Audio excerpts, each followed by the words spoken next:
চরমোনাই পীরের নেতৃত্বে সোহরাওয়ার্দী উদ্যানে যে একটা মহাসমাবেশ হইল এবং সেই মহাসমাবেশে জামায়াত ছিল, হেফাজত ছিল, আরও ইসলামিক দলগুলো যে আছিল ওখানে, সেইখানে তারা যে ঘোষণাটা দিয়েছে, চরমোনাই পীর সাহেব যে ঘোষণাটা দিয়েছে, সেই ঘোষণাটা হলো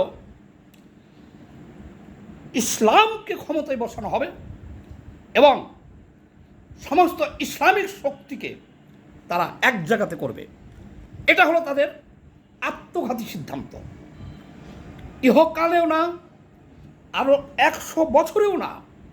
তারা যে স্লোগানটা তুলেছে, এই স্লোগান দিয়ে কখনোই রাষ্ট্র ক্ষমতায় যাওয়া সম্ভব না বর্তমান জামানায়। কেন? এটার বিস্তারিত আমি বিশ্লেষণ দিচ্ছি।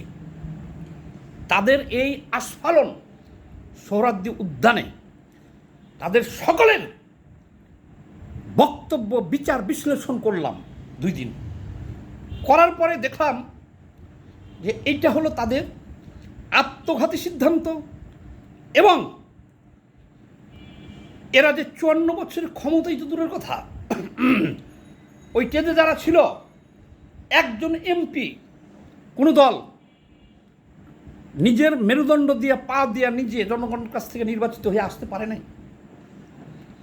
ওর মধ্যে একটা দল বিএনপির কাছে ভর দিয়ে এমপি মন্ত্রী হয়ে গেছে ফাঁকা দিয়ে, মাঝখান দিয়ে, কিন্তু আর কেউই বা জামাতেরও পারে নাই 54 বছরে। আচ্ছা, তারা যে স্লোগানটা তুলেছে, এই স্লোগানটা হলো সাম্প্রদায়িক স্লোগান, কিন্তু বাংলাদেশটা হলো অসাম্প্রদায়িক। তারা হুঙ্কার দিচ্ছে ইসলামকে ক্ষমতায় বসাবে তারা, এবং ইসলামী যে সমস্ত দল আছে তারা একজোট হয়েছে এবং আরও যারা আছে তাদেরকেও একজোট করবে, করে ইসলামকে ক্ষমতায় বসাবে তারা। তাদের এই স্লোগানটা, তাদের এই মহাসমাবেশটার রিয়াক্ট কি হয়েছে, এই কারণে একটা কথা প্রচলিত আছে যে মোল্লার দৌড় মসজিদ পর্যন্ত। এদের যে রাজনৈতিক জ্ঞান আর যা করতেছে, এই সোহরাওয়ার্দী উদ্যান থেকে হয়তো তারা নামাজ সোহরাওয়ার্দী উদ্যানে আদায় করেছিল, তারপরে দৌড় দিয়ে মসজিদ পর্যন্ত যাইতে পারবে, এর বাইরে যাওয়ার কোনো সুযোগ নাই রাজনীতিতে। আর পারবে, উনি যে ঘোষণাটা দিয়েছে, এখন পারবে কিনা জানি না, যে তার এই জোটে যারা যাবে, আগে উনি বলে রাখছে যে ওনার মুরিদ যারা, ওনার বাপের মুরিদ যারা, ওনার মুরিদ যারা, তারা ওখানে বড় বড় জাহাজ থাকবে। তো ওই রকম বড় জাহাজ তো বাংলাদেশে নাই, বা উনি বানায়ও রাখে নাই। এখন কিন্তু আল্লাহ পাঠাবে কি না জানি না, তারা এত মুরিদ কেউ নিবে কীভাবে? বড় বড় জাহাজে মুরিদানদেরকে ভরবে, ভরে সে বেহেশতে নিয়ে চলে যাবে।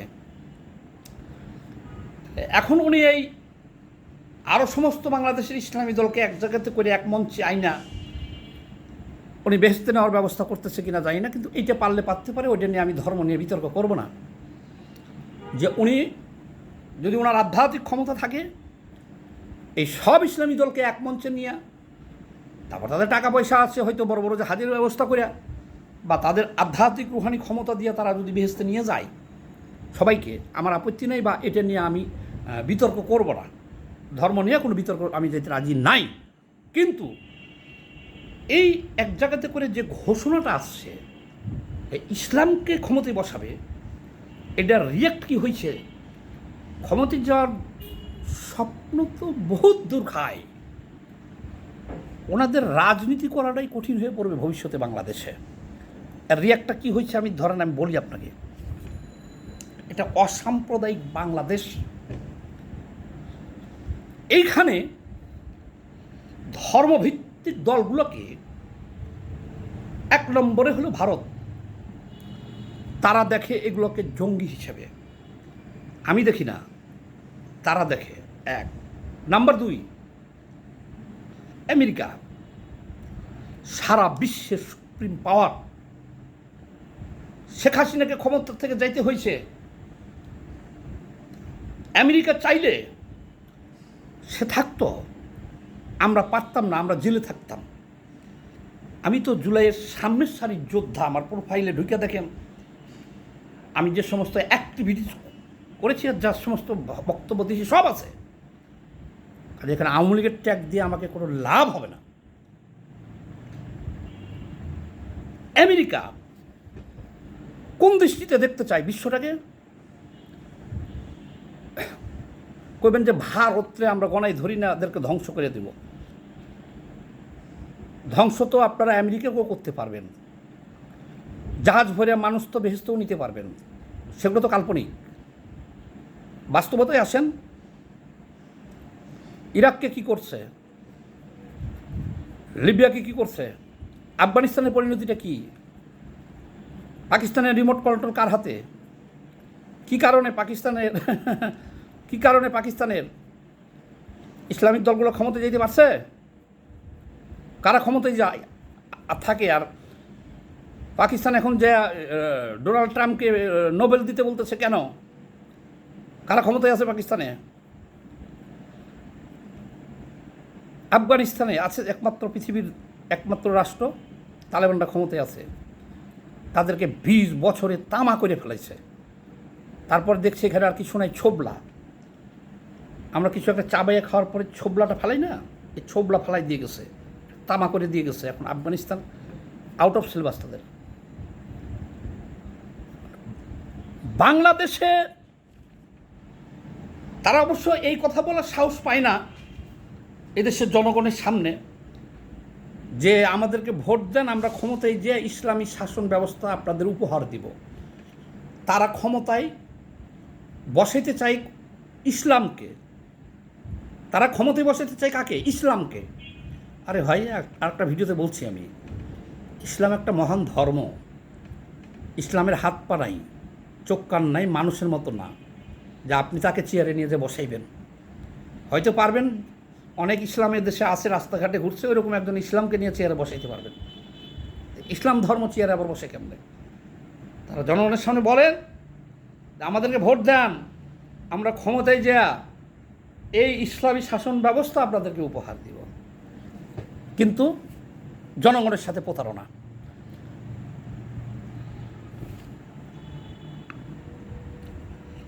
হাত পাকাই ভোট দিলে সেই ভোট পাবে ইসলাম, পাবে রাসূল, পাবে আল্লাহ। হাত পাখার মালিক আল্লাহ।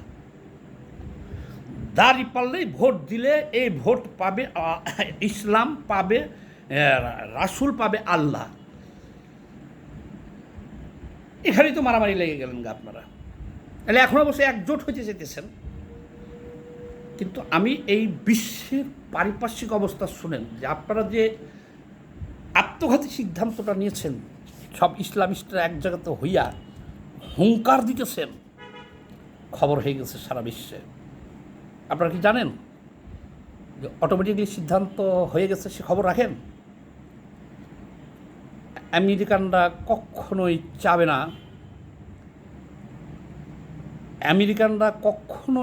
না, আমেরিকা চাবে না যে বাংলাদেশে তাদের দৃষ্টিতে, তাদের ভাষায় টেররিস্ট, মৌলবাদী। তারা তো এমনি এইসব দলকে, মুসলমানকে তারা এটি বলে টেররিস্ট, জঙ্গি, তাদের দৃষ্টিভঙ্গি এটা। আর বাংলাদেশটা হলো অসাম্প্রদায়িক, আপনি সাম্প্রদায়িক বানাই ফেলছেন। আপনাদের ভাগ্যের লিখন লেখা হয়ে গেছে। এমনি তো ভোট নাই, সবগুলো এক জায়গাতে হয়েছে, কয় ভোট পাইবেন? ক্ষমতায় যাওয়ার তো দূরের কথা, একটা এমপি হইতে পারবেন না। তারপরেও যেটুকু রাজনীতি ছিল সেটুকু শেষ হয়ে যাবে।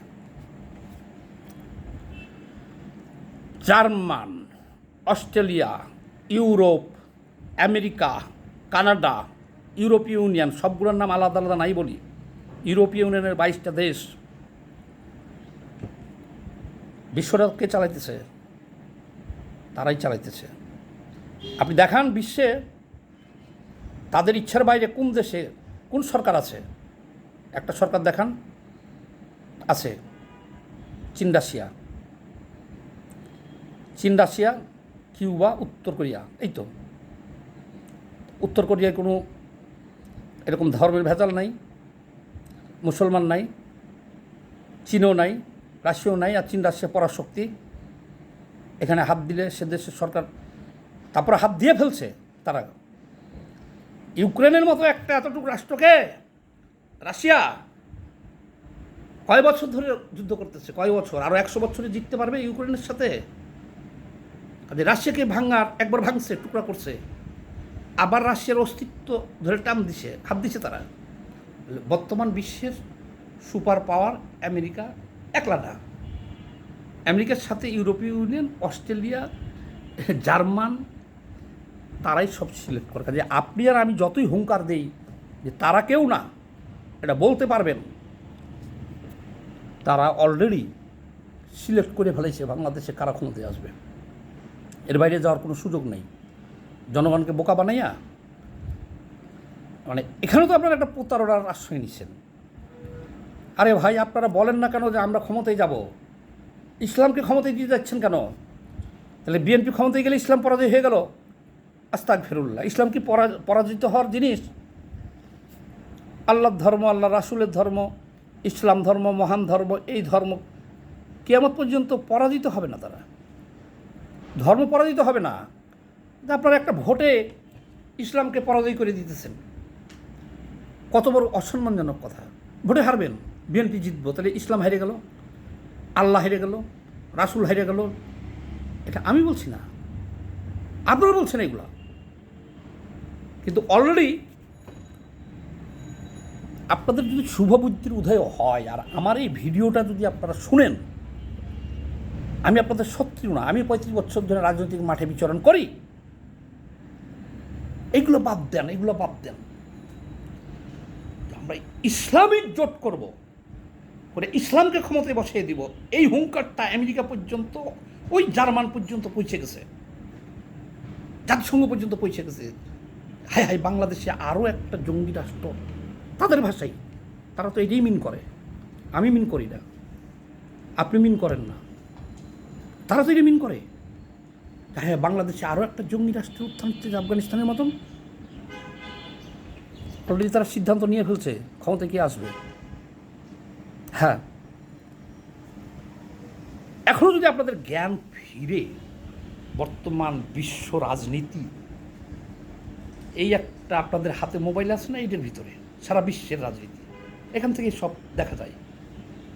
তারাও এরকম একটা রিমোট আছে তাদের হাতে, এটা নিয়ে বিশ্ব রাজনীতি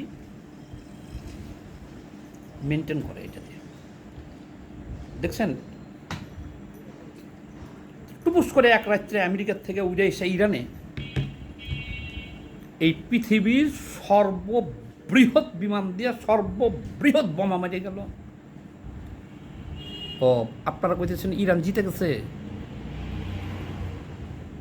তাদের যতটুকু করার ছিল ততটুকু করে গেছে, আবার যতটুকু করার দরকার আবার করবে, ততটুকু করবে, এর বেশি তো করবে না। তারা যেটা চায় না সেটা হবে না। ইরান কোনোদিনই পারমাণবিক অস্ত্র বহন করতে পারবে না, আবার পুটুস করে মারিয়ে দিবে। তাহলে বাংলাদেশে এই হুঙ্কার দিয়া সব ইসলামিস্টদের এক জায়গায় করিয়া তাদের দৃষ্টিতে জঙ্গি রাষ্ট্র হিসেবে উত্থান, ভাই আমার রক কাটবেন, লাভ হইব কি? এই যে কথাগুলো বলতেছি, এটা বিভিন্ন দেশে আলোচনা হইতেছে, আপনারা মিডিয়া দেখেন, এবং মিডিয়া ছাড়াও বিভিন্ন টক শো আন্তর্জাতিক লেভেলের, এগুলো দেখেন, বোঝার চেষ্টা করেন আন্তর্জাতিক রাজনীতি কী। আর ভারতের সাথে কোনো সম্পর্ক নাই, কিন্তু ভারতও আতঙ্কিত। বাংলাদেশকে একটা জঙ্গি রাষ্ট্র হিসেবে তারা পৃথিবীতে পরিচয় করিয়ে দেওয়ার জন্য, প্রতিষ্ঠা করার জন্য মরিয়া ভারত। আর আপনারা যে বড় করে মঞ্চ বানাইয়া সব ইসলামিস্টদের উঠাইয়া হুঙ্কার দিতেছেন ইসলাম ক্ষমতায় বসানোর জন্যে, এইটুকুই দরকার তাদের, ভারতের এই ছবিটুকুই দরকার, এই ভয়েসটাই দরকার তাদের। এই ভয়েস চলে যাবে আমেরিকা, ইউরোপীয় ইউনিয়ন, জাতিসংঘে, ভারতের হাত শক্তিশালী হয়ে যাবে। কেন খালি ইসলামিস্টদের নিয়ে আপনারা করবেন, ঐক্য করবেন? ইসলামিস্টদের নিয়ে কেন ঐক্য করবেন? ঐক্য ঐক্যটা তো হবে ভোটের, এটা কোনো আদর্শের না রাজনীতি। আপনার আদর্শ আপনার, আমার আদর্শ আমার। কেন আপনার ওখানে বামপন্থীরা থাকবে না কেন, কমিউনিস্টরা থাকবে না কেন, মধ্যপন্থীরা থাকবে না কেন, ঊর্ধ্বপন্থীরা থাকবে না কেন, পাহাড়িরা থাকবে না কেন, আঞ্চলিক দল থাকবে না কেন? দলমত নির্বিশেষে সব দলেরও করেন, তাহলে একটা ফাঁকতালে গোল দিতে পারবেন। কিন্তু আপনারা যে রাজনৈতিক পলিসিতে গেছেন, এটা জাতিসংঘ এবং বিশ্বর চোখে একটা টেররিস্ট রাষ্ট্র করার জন্যে আপনারা এগুলো করতেছেন। এটা তারা ইন্ডিকেট করতেছে, করে ফেলছে, এবং এই কারণে তারা বাংলাদেশে আগামীতে কে ক্ষমতায় আসবে, হ্যাঁ আপনাদের ডাকবে, চা খাওয়াবে, আপনাদের অফিসে আসবে, কিন্তু ঘটনা ঘটেই দিবে। আশা করি আপনাদের শুভ বুদ্ধির উদয় হবে। সবাই ভালো থাকবেন, ধন্যবাদ।